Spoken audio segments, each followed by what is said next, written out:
हमारे national security adviser बोल रहे हैं एक कांच भी नहीं टूटा, एक कांच भी नहीं टूटा। जो सीडीएस बोल रहे हैं सिंगापुर में, वो बोल रहे हैं देखिए ये जरूरी नहीं है जानना कि कितने हवाई जहाज गिरे, इसका मतलब गिरे माना। आपने खुद मान लिया कि इंटेलिजेंस फेलियर हुआ है, लेफ्टिनेंट गवर्नर ने खुद मान लिया है। चाइना, टर्की, ये सारे लोग क्यों पाकिस्तान के साथ खड़े रहे? हमारे साथ में तभी कोई खड़ा नहीं था। कोई जरूरी नहीं है कि ये टेररिस्ट पाकिस्तान से आए हो, ये स्लीपर सेल्स भी हो सकते हैं, लोकल्स भी हो सकते हैं, ओवरग्राउंड वर्कर्स भी हो सकते हैं, लोकल मिलिटेंट्स भी हो सकते हैं। अरे वो घुल मिल गए। ट्रंप क्यों हमारे देश की बेइज्जती करता है? क्यों पाकिस्तान को IMF से लोन मिल जाता है, वर्ल्ड बैंक से लोन मिल जाता है, ADB बैंक से लोन मिल जाता है? क्यों पाकिस्तान UNSC का उस कमेटी का मेंबर बन जाता है? यार अगर 3 हवाई जहाज गिरे तो लड़ीवल गिरे, सो व्हाट? ट्रंप तो बोल रहा है वॉशिंगटन से 4 हवाई जहाज गिरे, उसकी इंटेलिजेंस रिपोर्ट दुनिया सुन रही है और हम गुगलों के वहां पे बैठे हैं।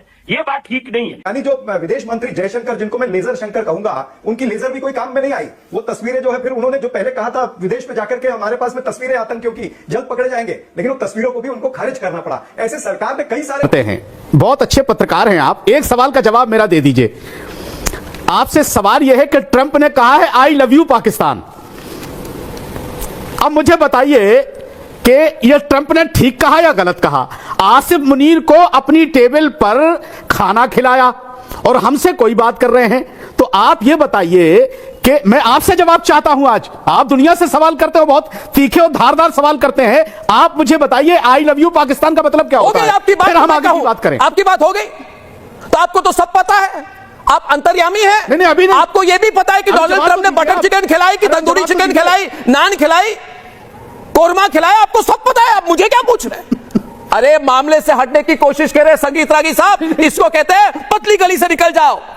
इधर इंटेलेक्चुअल आक्रमण हो रहा है, अर्नब गोस्वामी आक्रमण कर रहा है, तथ्यों के साथ आक्रमण कर रहा है, तो ये कह रहे बात ट्रंप पे ले जाओ। अरे मैंने कहा आई लव यू, मैंने आज तक किसी को कहा I love you Asif Munir, तो मुझे क्यों पूछ रहे हैं? मैं तो कोई ट्रंप का फैन नहीं हूं। आप पूछिए, मूल मुद्दे पे ले आइए इनको। रागी साहब, ये अंसार राजा साहब जो यूटर्न इसमें लिए हैं। लड़ाइयों में नुकसान होते हैं, हर लड़ाई में नुकसान होता है, तो हमको सिंदूर में कैजुअलिटीज एक्सेप्ट करने में कोई वो नहीं होना चाहिए। हो क्या रहा है? कोई कुछ बोल रहा है, कोई कुछ बोल रहा है, कोई कुछ बोल रहा है। यानी ये कहते हैं एक भी विमान नहीं गिरा, मतलब ये CDS की बातों को नकार रहे हैं, या फिर हमारे डिफेंस अटैची ने जो कहा है उसको कंप्लीटली एक क्रॉस मार रहे हैं, काटा मार रहे हैं। तो ये कर क्या रहा है, इनको समझ में नहीं आ रहा। देखिए, पहले तो मैं ये कहना चाहूंगा कि जिस तरह से भारतीय जनता पार्टी के प्रवक्ता बात कर रहे हैं, ये इस तरह से बता रहे हैं कि जैसे कोई मेहरबानी करने वाले हैं अगर ये संसद के पटल पर उत्तर देंगे। भाई ये बहुत संजीदगी से हैंडल करना वाला इशू है, हमको भी पता है। और जो सवाल विपक्ष पूछना चाहता है वो विपक्ष के सवाल नहीं है, वो देश की जनता के सवाल है। और जितने भी सवाल पूछे जाएंगे, या आज जो प्रस्ताव हमने रखा था, वो लोकतंत्र प्रणाली के अंदर जो प्रावधान है, लोकसभा के अंदर जो रूल 193 के तहत प्रावधान है, या फिर राज्यसभा के अंदर रूल 267 के तहत प्रावधान है, उस पर हम बात कर रहे थे। हम कोई रूल बुक से बाहर जाके नहीं कह रहे हैं। हाँ, देश ये जानना चाहता है भाई जो ऑपरेशन सिंदूर या इससे पहले जो पहलगाम की घटना हुई है, उस घटना की जवाबदारी किसकी है, अकाउंटेबिलिटी किसकी है? आपने खुद मान लिया कि इंटेलिजेंस फेलियर हुआ है, लेफ्टिनेंट गवर्नर ने खुद मान लिया है, तो वो तय होनी चाहिए कि नहीं तय होनी चाहिए?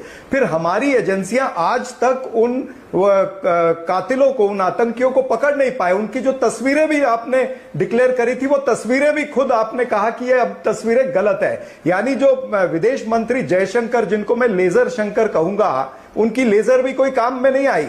वो तस्वीरें जो है, फिर उन्होंने जो पहले कहा था विदेश में जाकर के हमारे पास में तस्वीरें आतंकियों की जल्द पकड़े जाएंगे, लेकिन वो तस्वीरों को भी उनको खारिज करना पड़ा। ऐसे सरकार ने कई सारे यू टर्न इसमें लिए हैं।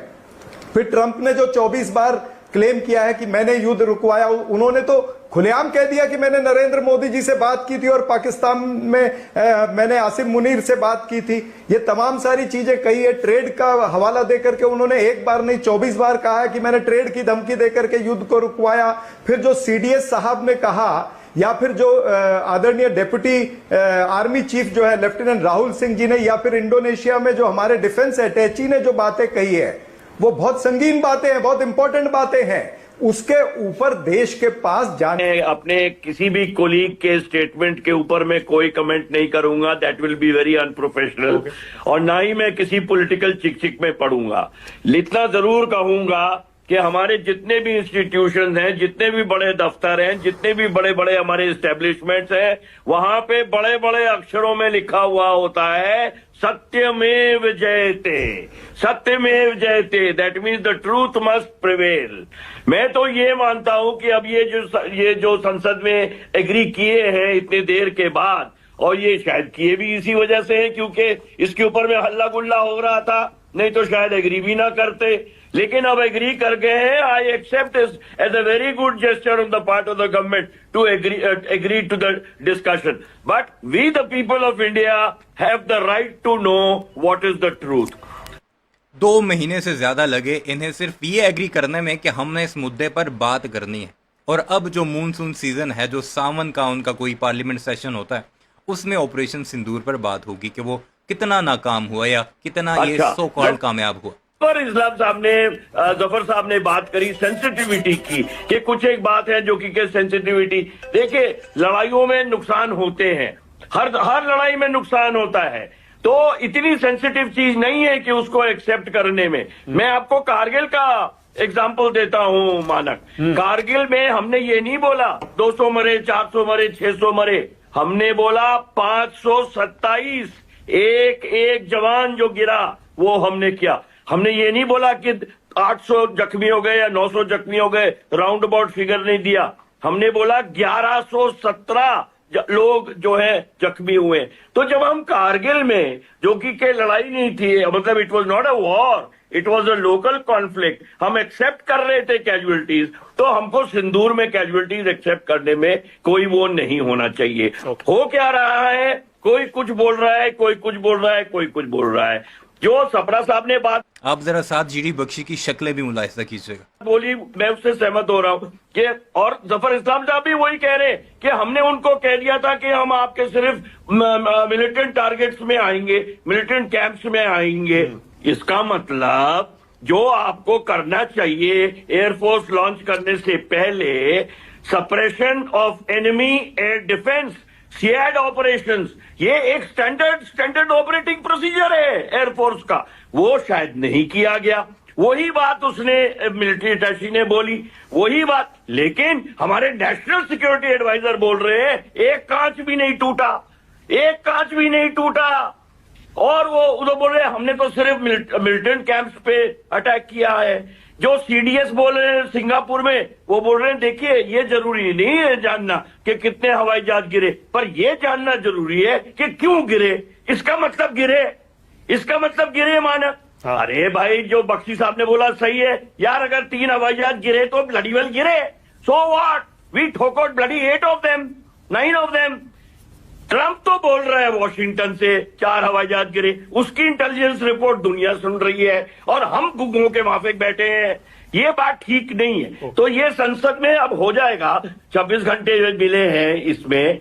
लेकिन एक बात जो कि ब्रिगेडियर साहब ने सही बोली, कोई भी ऐसी बात इस 26 घंटे या 9 घंटे में नहीं होनी चाहिए मानक, जिसमें कि फौज का mural, Indian army, navy, air force के मुराल और उनके हौसले पर असर पड़े। ये होता है, ये राजनेता लोग कई बात ये मुंह से बकते रहते, बोलते हैं तो बकना शुरू कर, बोलते बोलते बकना शुरू कर देते हैं। और हुआ है ऐसा, क्योंकि आप दुनिया में कोई भी मिसाइल खरीद सकते हो, कोई भी S-300, 400, 500, कोई भी रिफाल, आपको मुराल कहीं भी बिक्री में नहीं मिलेगा माना।